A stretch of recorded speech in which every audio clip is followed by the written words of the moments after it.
तो दोस्तों आज हम वोल्टेज और करंट के बीच का रिलेशन को समझेंगे। मेरा नाम गणेश है और आप इस चैनल पे नए हैं तो चैनल को सब्सक्राइब करिएगा। हम इलेक्ट्रिकल लर्निंग की सारी वीडियोस बनाते रहते हैं और प्रैक्टिकली भी दिखाते रहते हैं आपको, ताकि आपकी लर्निंग ईजी रहे। तो दोस्तों जो वोल्टेज होता है वो एक्चुअली पोटेंशियल डिफरेंस होता है दो तारों के बीच का। आपके घरों में जो वायरिंग होती है वो सिंगल फेज की वायरिंग होती है, जिसमें एक तार लाल होता है, एक तार ब्लैक होता है। तो एक तार में जो पोटेंशियल होता है, जो चार्ज होता है वो ज़्यादा होता है, दूसरे में ज़ीरो होता है, लगभग नील हो जाता है। तो जो हमारा फिजिक्स का कॉन्सेप्ट है दोस्तों, वो क्या कहता है कि हाई पोटेंशियल से लोअर पोटेंशियल की तरफ एनर्जी ट्रेवल करती है। जैसे हाई प्रेशर एरिया से लो प्रेशर एरिया की तरफ हवा ट्रेवल करती है, जिसकी वजह से आंधी तूफान आता है। ऐसे ही जो तारों में बिजली होती है वो हाई पोटेंशियल से लोअर पोटेंशियल की तरफ ट्रेवल करती है। तो दोनों तारों के बीच में जो डिफरेंस होता है उसी को हम दोस्तों वोल्टेज बोलते हैं। हम अपने घरों में सिंगल फेज की वायर सिस्टम इस्तेमाल करते हैं, जिसमें 220 से 240 वोल्टेज तक की सप्लाई आती है। वो वेरी करती रहती है कि आपके एरिया में कितना वोल्टेज आ रहा है। इन दो तारों सिस्टम में दोस्तों एक में फेज होता है, एक में न्यूट्रल होता है। तो होता क्या है दोस्तों कि वोल्टेज जो है वो करंट को पुश करने का काम करता है। आप सपोज करो एक सिंगल फेज की सर्किट है जिसमें एक सिंपल लोड लगा हुआ है, बल्ब लगा हुआ है। आपने 220 वोल्ट की सप्लाई दी, उसमें आपका एक रेजिस्टेंस हो गया, जो बल्ब है आपने सप्लाई दे दी, वोल्टेज हो गया। उस बल्ब को चलाने वाला कौन है? करंट है।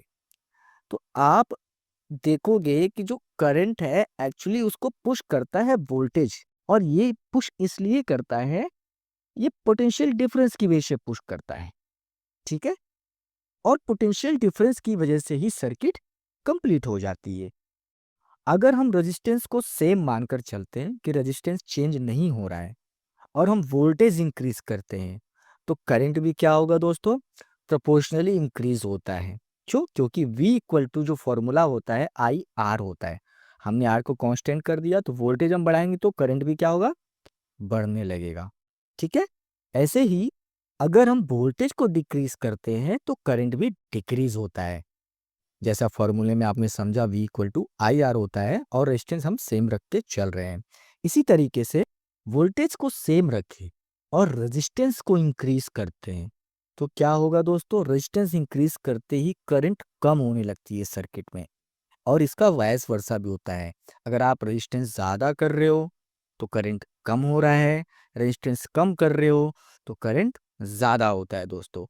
किसी भी सर्किट में वोल्टेज को मेजरमेंट करने के लिए आप सिंपल एक मल्टीमीटर ले सकते हो, जिसमें फेज वोल्टेज मेजर करने का मतलब आपको एसी वोल्टेज मेजर करने का जो रोटरी स्विच होता है, आप उसको उस पर सेट करेंगे मल्टीमीटर में, और आपके मल्टीमीटर में दो लीड मिलेंगे, रेड और ब्लैक।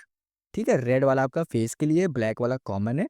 उसे हम लगाएंगे दोनों तारों पे, तो यहाँ से हमें वोल्टेज की मेजरमेंट मिल जाएगी दोस्तों। ये सिंगल फेज सिस्टम है जिसकी हम वोल्टेज मेजरमेंट कर रहे हैं, इसीलिए हम इसको फेज वोल्टेज भी बोलते हैं।